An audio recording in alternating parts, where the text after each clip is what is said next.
आज की इस वीडियो में हम बात करेंगे प्रधानमंत्री आवास योजना शहरी 2.0 के अंतर्गत। अगर आप लोग भी शहरी क्षेत्र के निवासी हैं और आप लोगों का भी खुद का मकान नहीं है तो आप लोग भी प्रधानमंत्री आवास योजना शहरी 2.0 के अंतर्गत ऑनलाइन आवेदन कर सकते हैं। आज की इस वीडियो में आपको बताने वाले हैं इस योजना के अंतर्गत किस प्रकार से आवेदन करते हैं, इसके लिए आपके पास क्या डॉक्यूमेंट की रिक्वायरमेंट होने वाली है, फॉर्म को अप्लाई करते हुए आपको किन बातों का ध्यान रखना है, इन सब के बारे में आज की इस वीडियो में कंप्लीट इंफॉर्मेशन लेकर आए हैं। सो अगर आप लोग भी ये वीडियो को कंप्लीटली देख लेंगे, उम्मीद पूरी करते हैं आप लोग भी प्रधानमंत्री आवास योजना 2.0 के अंतर्गत आसानी से कर पाएंगे। तो चलिए शुरू करते हैं। प्रधानमंत्री आवास योजना शहरी 2.0 के अंतर्गत अगर आप लोग भी एक नया आवेदन करना चाहते हैं या फिर इसके बारे में पूरी इंफॉर्मेशन जानना चाहते हैं, जिसका मैंने पूरा आर्टिकल अपने वेबसाइट सक्सेना टेक्निकल पे हिंदी में लिख रखा है, इसका लिंक आपको वीडियो के डिस्क्रिप्शन में प्रोवाइड करा दिया जाएगा। आप लोग वहां पे क्लिक करके डायरेक्टली यहाँ पर आकर इस आर्टिकल को रीड कर सकते हैं।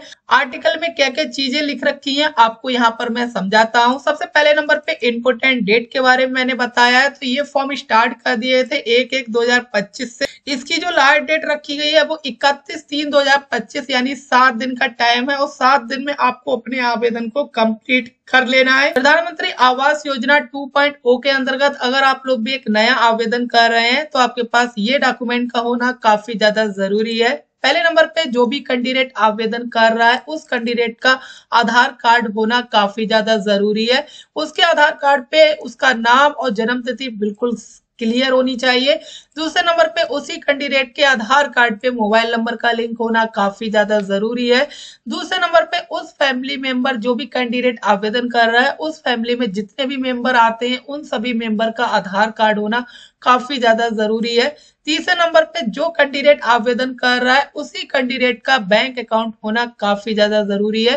चौथे नंबर पे जो भी कैंडिडेट आवेदन कर रहा है उस फैमिली का आय प्रमाण पत्र यानी इनकम सर्टिफिकेट होना काफी ज्यादा जरूरी है। पांचवें नंबर पे जो भी कैंडिडेट आवेदन कर रहा है उसी कैंडिडेट के नाम पर जमीन होना काफी ज्यादा जरूरी है। अगर आपके पास ये 5 डॉक्यूमेंट है तो आप लोग भी प्रधानमंत्री आवास योजना 2.0 के अंतर्गत आसानी से आवेदन कर सकते हैं। ऑनलाइन आवेदन से रिलेटेड और भी कई सारी जानकारी आपको हिंदी में यहाँ पर देखने को मिल जाएगी, तो एक बार आर्टिकल पे क्लिक करके पूरा आर्टिकल हिंदी में रीड कर सकते हैं।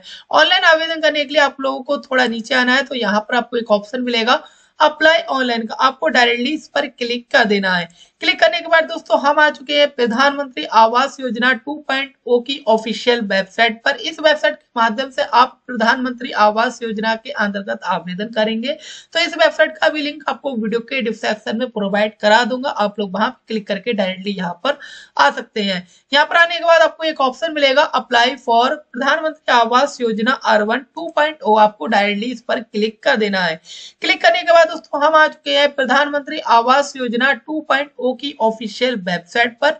इस वेबसाइट के माध्यम से आपको प्रधानमंत्री आवास योजना के अंतर्गत आवेदन करना है। आवेदन करने के लिए आपको यहाँ पर एक ऑप्शन मिलेगा अप्लाई फॉर प्रधानमंत्री आवास योजना अर्बन 2.0, आपको डायरेक्टली इस पर क्लिक कर देना है। क्लिक करने के बाद दोस्तों हम आ चुके हैं प्रधानमंत्री आवास योजना के ऑनलाइन आवेदन करने का यूजर मैनुअल पर। तो इसे आप लोग चाहें तो रीड कर सकते हैं, नहीं तो इसे प्रोसीड वाले ऑप्शन पे क्लिक कर दीजिएगा।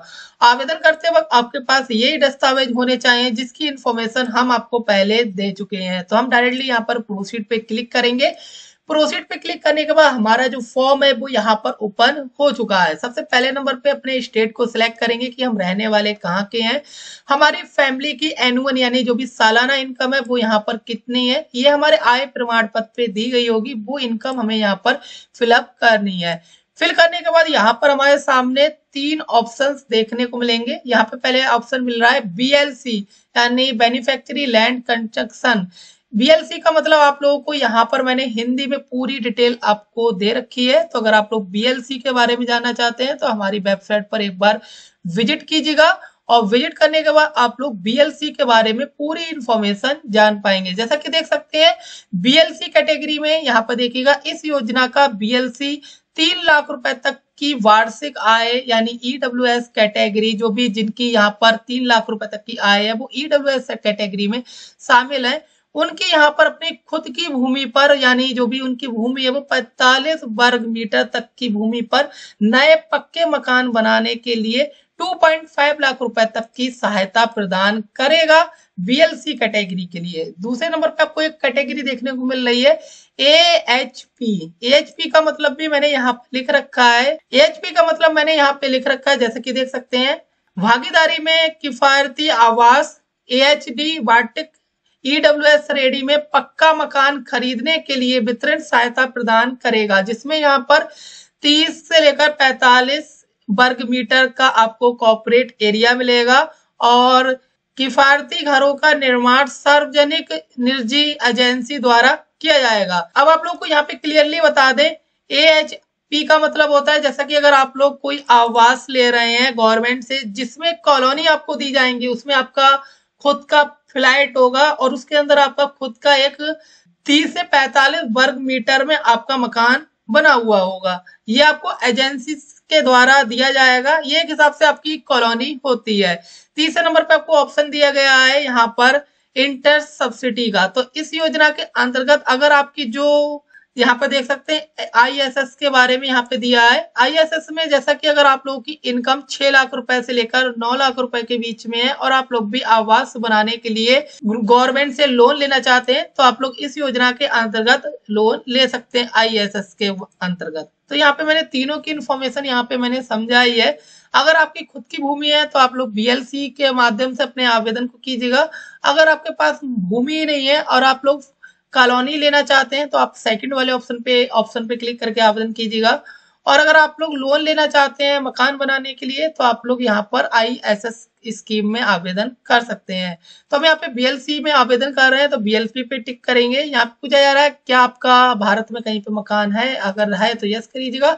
अगर यस करेंगे तो इसकी इन्फॉर्मेशन देनी पड़ेगी, तो हमारा यहाँ पे नहीं है तो हम यहाँ पे नो करेंगे। इसके बाद यहाँ पे पूछा जा रहा है कि आपको 20 साल के अंदर गवर्नमेंट से आवास योजना का अभी तक कोई लाभ नहीं मिला है, मिला है तो यस करेंगे, अन्यथा इसे भी यहाँ पर नो करेंगे। तो ये सारी डिटेल हमने यहाँ पे फिलअप की। चेक एलिजिबिलिटी पे क्लिक करेंगे, यहाँ पे अपने आधार कार्ड नंबर को फिलअप करेंगे, आधार पे जो नाम दिया है बिल्कुल सेम फिलअप करेंगे, डिक्लेरेशन पे टिक करेंगे और जनरेट ओटीपी वाले ऑप्शन पे डायरेक्टली क्लिक कर देंगे। जनरेट ओटीपी पे क्लिक करेंगे, हमारे आधार पे जो भी मोबाइल नंबर लिंक होगा उस पे एक ओटीपी सेंड किया जाएगा। वो ओटीपी हम यहाँ पे फिलअप करेंगे और प्रोसीड वाले ऑप्शन पे डायरेक्टली क्लिक कर देंगे। प्रोसीड पे क्लिक करने के बाद हमारा जो फॉर्म है वो यहाँ पर ओपन हो चुका है। तो हमारा टोटल फॉर्म 5 स्टेप में है। पहला पर्सनल डिटेल, सेकंड हमारा फैमिली मेंबर, तीसरा हमारा यहाँ पर हाउस डिटेल और यहाँ पर फिर चौथे नंबर पे क्लिक करने के बाद हमारा जो फॉर्म है वो यहाँ पर ओपन हो चुका है। टोटल ये फॉर्म 5 स्टेप में है, तो हमें धीरे धीरे करके सारी स्टेप को कंप्लीट करना है। सबसे पहले नंबर पे आपको यहाँ पे अपनी योजना देखने को मिल रही है। आपको अपना नाम, आधार कार्ड नंबर, ये डिटेल आपको यहाँ पे देखने को मिल रही है। अगर आपके पास पैन कार्ड है तो यहाँ पे फिलअप कर सकते हैं, अन्यथा इसकी जरूरत नहीं है। यहाँ पे आपको अपनी जन्म तिथि फिलअप करना है, यहाँ पे आप अपना मोबाइल नंबर, यहाँ पे आप अपनी ईमेल आईडी, यहाँ पे आप अपना जेंडर सिलेक्ट करेंगे और यहाँ पर आप अपना मैरिट स्टेटस को फिलअप करेंगे। इसके बाद दोस्तों यहाँ पर आप अपने फादर के नेम को फिलअप करेंगे। अगर फादर नहीं है तो आप यहाँ पे लेट लगा सकते हैं, अगर हैं आपके फादर तो यहाँ पे श्री लगाकर उनका आधार नंबर को फिलअप करेंगे। यहाँ पे माता जी अगर आपकी हैं तो श्रीमती लगा के उनका आधार नंबर फिलअप करेंगे। अगर नहीं है माता पिता तो यहाँ पे आप लोग लेट लगा देंगे। इसके बाद आपसे पूछा जा रहा है कि आप क्या काम करते हैं, तो अपना एम्प्लॉयमेंट स्टेटस दिखाएंगे। उसमें आप लोग आवेदक जो भी कर रहा है उसका यहाँ पे व्यवसाय क्या है वो आपको यहाँ पर फिलअप करना है। आपका धर्म क्या है वो आपको यहाँ पर फिलअप करना है। आपकी कैटेगरी क्या है वो आपको यहाँ पर फिलअप करनी है। आपने पढ़ाई कहाँ तक की है वो आपको यहाँ पर फिलअप करना है।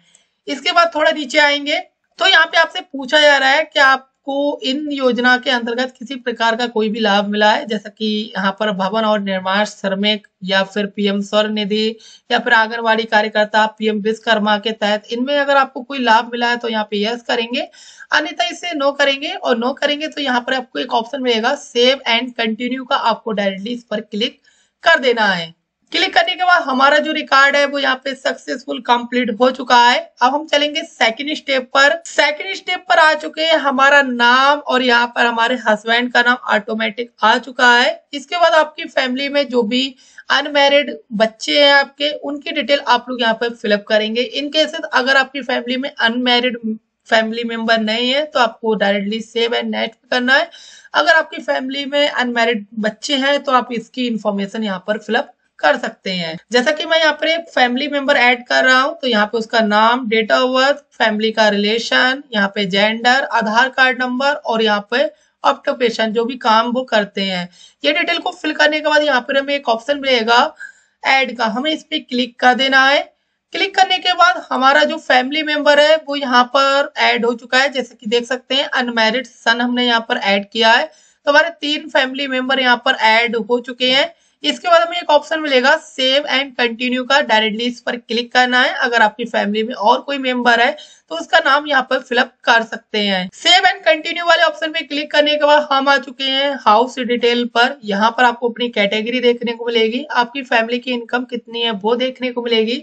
आपको अपना इनकम सर्टिफिकेट का प्रूफ यहाँ पे अपलोड करना है, जो कि यहाँ पर पीडीएफ फॉर्मेट में अपलोड करना है।